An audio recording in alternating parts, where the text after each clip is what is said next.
programa Cortes Supremas traz informações jurídicas de vários países do mundo. Um giro pela África, América, Ásia, Europa e Oceania. Reportagens especiais sobre o Mercosul, decisões históricas para o direito internacional, além de informações sobre os direitos fundamentais. Numa decisão inédita na história do Chile, a Corte Suprema considerou a tortura como crime contra a humanidade. A decisão foi para o caso de 17 vítimas do regime militar de Augusto Pinochet, mas abre precedente para novos casos. Foi uma decisão histórica para o Chile. Por 3 votos a 2, os magistrados da Corte Suprema qualificaram pela primeira vez a tortura como crime de lesa humanidade, ou seja, que fere a integridade física e psicológica da vítima, sendo imprescritível e sem direito à anistia. A decisão foi para o caso de 17 vítimas presas na Academia de Guerra Aérea, maior centro clandestino de detenção durante a ditadura militar de Augusto Pinochet. Em 2001, as vítimas, a maioria ex-integrantes da Força Aérea do Chile, entraram com processo na Corte Suprema, alegando que foram torturadas entre 1973 e 1975.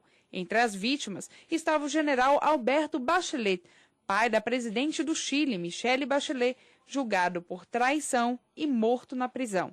Segundo os magistrados, durante o processo de investigação foram constatadas violações graves aos direitos humanos, como perseguição, violência física e extermínio, o que fere normas do direito internacional, como a Convenção de Genebra, a Convenção contra a Tortura e o Tratado de Roma.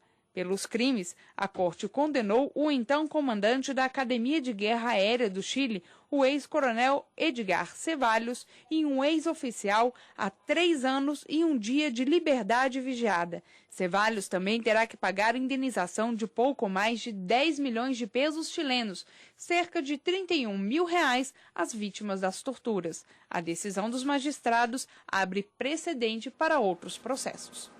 E na nossa entrevista de hoje, vamos saber um pouco mais sobre a decisão da Corte Suprema do Chile.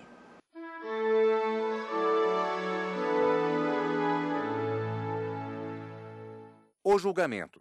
Foi condenado pelo delito de tormento ou rigor desnecessário que causaram lesões graves. Estes delitos, no decorrer do processo, foram declarados também delitos de lesa humanidade. O que acontece é o seguinte: estes delitos foram cometidos entre os meses de setembro de 1973 e janeiro de 1975, por ocasião do pronunciamento militar que houve no Chile. Devido ao tempo transcorrido, também se considerou que no Chile se chama de média prescrição, a prescrição gradual, que quer dizer que o delito é imprescritível, mas se considera uma atenuante, ou seja, não é suficiente para deixá-los impunes, mas se considera uma atenuante. Crimes da ditadura militar. Os delitos cometidos durante a ditadura militar foram declarados delitos de lesa humanidade em virtude de que o governo militar, assim que transcorreu, assim que assumiu o mandato devido ao pronunciamento militar, declarou o estado de guerra em estado de comoção interna. Não era uma guerra internacional, mas sim uma guerra interna.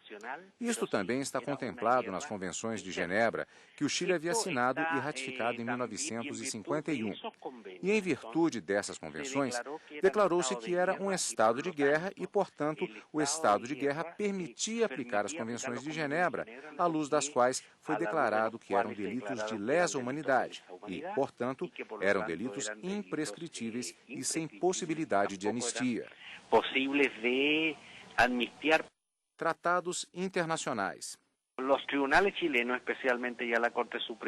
Os tribunais chilenos, especialmente a Corte Suprema, estão reconhecendo duas coisas que são importantes.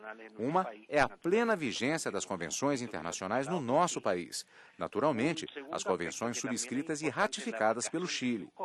Um segundo aspecto, que também é importante, é a aplicação do ius cogens. Quer dizer, a aplicação dos costumes do direito internacional nestes casos. E o terceiro, que também é importante, é que os tratados internacionais subscritos pelo Chile e que dizem respeito a estes temas de direitos humanos têm validade ou vigência obrigatória superior aos efeitos da lei comum e corrente. Em instantes, Corte Interamericana de Direitos Humanos condena o Uruguai a pagar indenização a jornalista.